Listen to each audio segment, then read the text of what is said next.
Quisiéramos que nos digas, tú que tu especialidad es la parte económica, el factor económico, de qué manera repercute en este problema, este flagelo que es esta inseguridad y esta violencia de género que estaba hablando Gloria en su informe. Bueno, en gran medida tiene que ver con esta burbuja de consumo que estamos viviendo en la economía boliviana, que da la sensación de que estamos muy bien, pero cuando uno ve más en detalle, ve estos problemas sociales que tienen que ver con niños trabajando, una economía informal gigantesca, violencia, unas leyes que favorecen la protección de niños y mujeres, por ejemplo, pero que en la práctica se traduce en más violencia, inclusive un discurso desde el gobierno oficial, ¿no es cierto?, muchas veces machista, que hace que se banalice el tema de la violencia contra la mujer, una policía que no actúa de manera adecuada, un poder judicial con serios problemas. Entonces, todo eso hace un contexto donde este tipo de cosas aparecen con mucha fuerza. Pero tal vez, digamos, desde el punto de vista económico, vale la pena también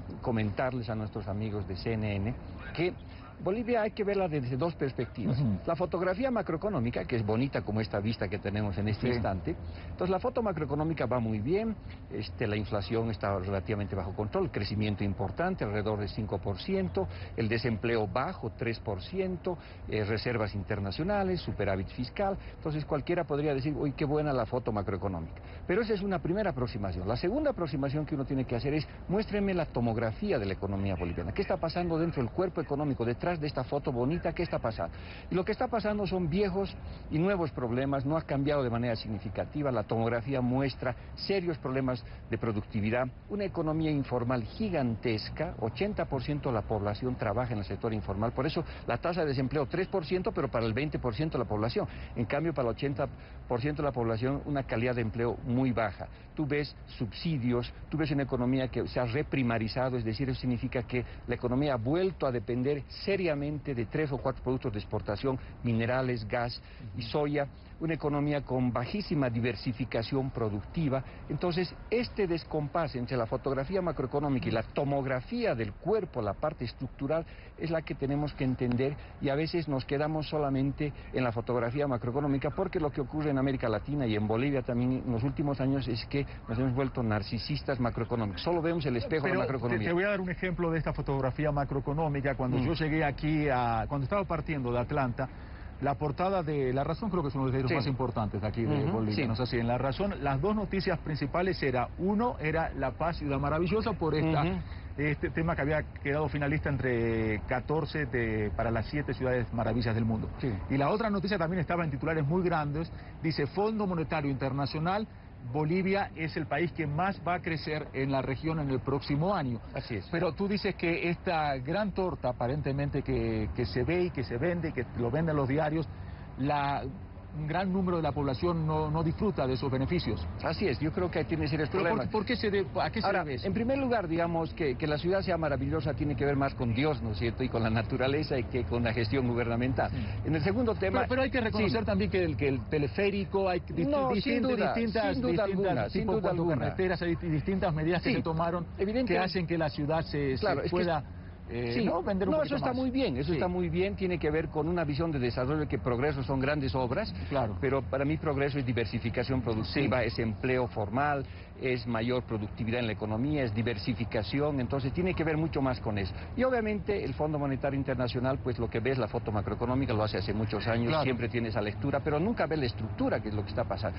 Porque uno debería decir, bueno, entonces, en esta situación de bonanza tan buena, ¿por qué no estamos haciendo las transformaciones que convierten un país, a Bolivia, en un país productivo, competitivo, diversificado? Ese es el gran desafío, porque justamente en bonanza, en buena salud, te tienes que curar los problemas internos que uno tiene. Y esos problemas internos no los estamos tratando de manera adecuada, y ese es tal vez el desafío de largo plazo. Otro punto que me gustaría ampliar antes de finalizar y regresar a nuestros estudios en Atlanta, que tienen información, esta noticia que dábamos de que Bolivia puso en marcha esta ley que permite trabajar a niños de 10 años. ¿Por qué no pones en contexto? Porque a nivel internacional está generando preocupación.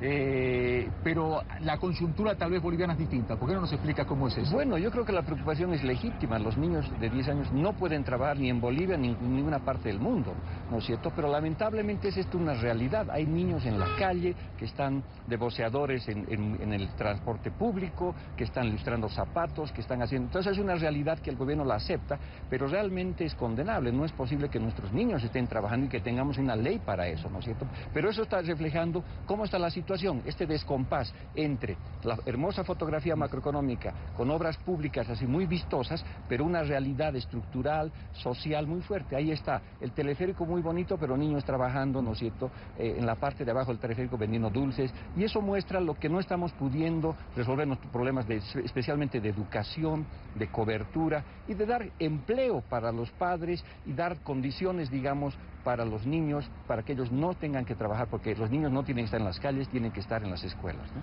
Gonzalo, te agradezco muy claro. Sería tratar una invitación tal vez para esta noche para estar en dinero, que es un tema que a Xavier Servi y a Gabriela Frías seguro le interesa profundizar, indudablemente.